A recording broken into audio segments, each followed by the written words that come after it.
This has been a year filled with unexpected, unimaginable, and unrelenting challenges. And you rose to every single one of them. When we were dealt a vicious blow that knocked us all down, you did what you had to do for your families and your communities. You pulled yourselves up by your bootstraps, cinched down your apron strings, and went to work. You were asked to rethink, redo, reimagine, and reinvent everything. And you absolutely delivered.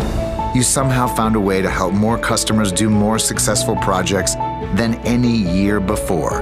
You launched curbside pickup in a matter of days. You redirected thousands of shipments of protective equipment to be donated to hospitals and first responders across the country. You installed plexiglass, counted customers, reconfigured store layouts, and reinvented Black Friday, expanding it from one day of crazy to an entire season of savings, store, site, and nationwide, to keep our customers safer. And you did it, all of it, with courage in your eyes and determination on your mask-covered faces. And you continue to do it day in and day out.